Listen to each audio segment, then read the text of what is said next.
اهلا وسهلا المتابعين ومشاهدي جيش عبر مباشره من بحر لافاليز المحمديه. مشهد يحبس الانفاس. انا لله وانا اليه راجعون. الشاب اللي كان غرق دابا 4 ايام لاحوا البحر، ومعنا الاستاذه خديجه مسكينه اللي غادا تفصل لنا في هذا الموضوع وغتعزي العائله ديالو. السلام عليكم ورحمه الله.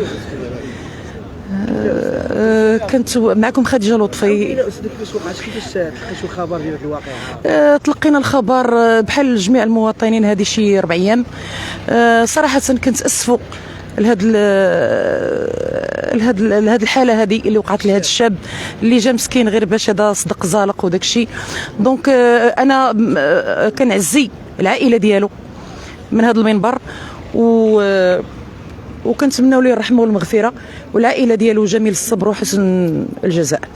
دونك هنا كنوصي الشباب انهم يحاولوا ما امكن. هاد لافاليز ماشي محل ديال ماشي بلاصه ديال العومان، ماشي بلاصه ديال انك تهبط في الصخر، لان في يعني الماء مع الربيع مع داك الشيء يقدر يتقليسا. وهذا الشيء اللي وقع لهذا الشاب مسكين اللي مشى غالبا انه زلق مع صخره ومشى. دونك مزيد من الحذر. الشباب بالاخص الشباب حنا محتاجين لكم.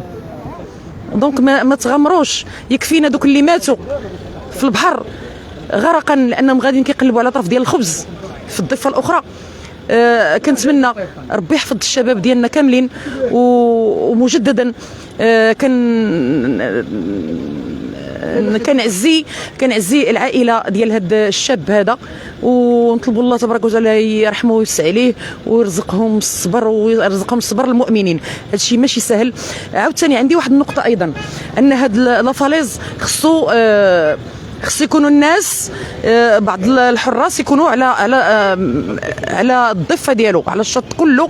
خص يكونوا بعض الناس اللي يكونوا مراقبين باش المواطن ما يهبطش. حنا دابا في هذه اللحظه هذه حنا كتردوا البال. شوفوا يعني غتقدروا تلتفتوا معايا، كاينين الناس دابا بعض المواطنين شوف فين واقف تما، يعني اي موجه عاتيه تقدر تعصف بهم كاملين يمشيو كما كتشاهدوا كاين.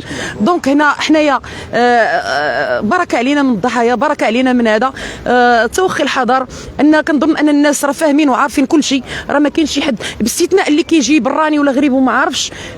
هاد لافاليز ماشي ديال العمان.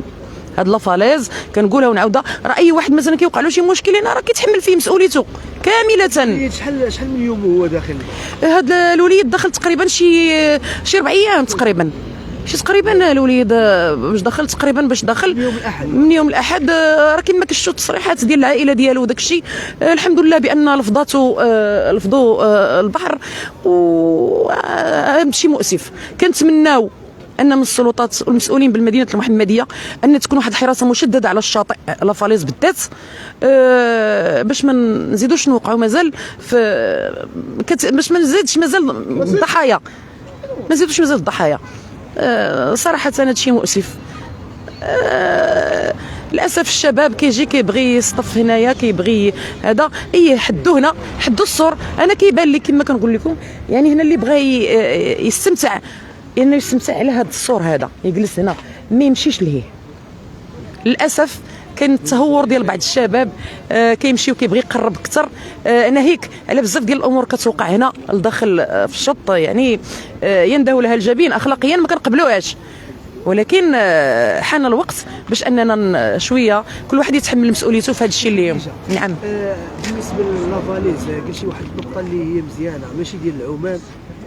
واش مسؤولين مفرطين في هذا الخص؟ يكون كما قلتي واحد الحراس، يكون واحد شي فاشل في البحر؟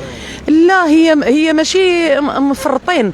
راه تعرف بان لافاليز واحد الوقت راه ما كانتش هذا البارير، راه كتوصل 8 د الليل راه ما كيبقى حتى شي حد يدخل. ان كتكون السلطات والامن كيقولوا للناس اللي باقيين واقفين انهم يخويو من هنايا، فهمتي؟ يعني راه ديجا كانت واحد المبادره ديال ان دار هذيك البارير، وان كيتم التوقيت ان 8 د الليل ما يبقى حتى شي واحد يدور هنا. استاذه خديجه، شفناك جيتي واسيتي العائله ديالهم اللي كان غارق، ودابا جيتي تلقيتي الخبر ديال انه لاحوا البحر وجيتي. شوف، هذا الشيء دافع انساني. انا كأم غادي نحس بهذه السيده هذه انها فقدت في الكبد ديالها. دونك انا حضرت وفي الاول وداك الشيء كان مؤسف محزن بزاف.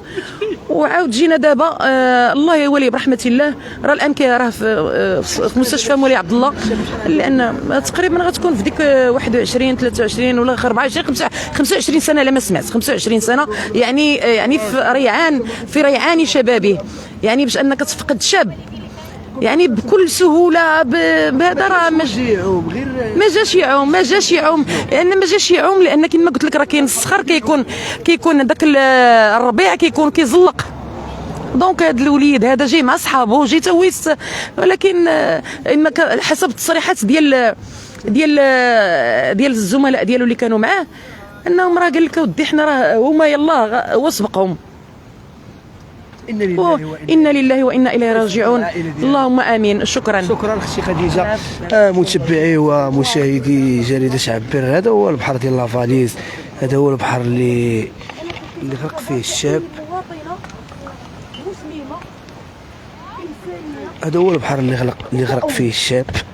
في هذا الصخر هذا كان هبط على اساس غير باش يشل رجلو، جات موجه وهي ديه داتو. هذا البحر هذا واعر شويه ديال لافاليز بالمحمديه، بحر واعر بحال دابا هذا السيد اللي واقف هنا، هذه الوقفه خطر، الله يحفظ تجي شي موجه تقدر تجرو كيما وقع لهذا الوليد اللي عنده 25 سنه اللي هو ابن البرنوسي تيسكن في البرنوسي، اللي جا غير مع صاحبه، جاو المحمديه، جاو هنايا بغى غير يشل رجلو.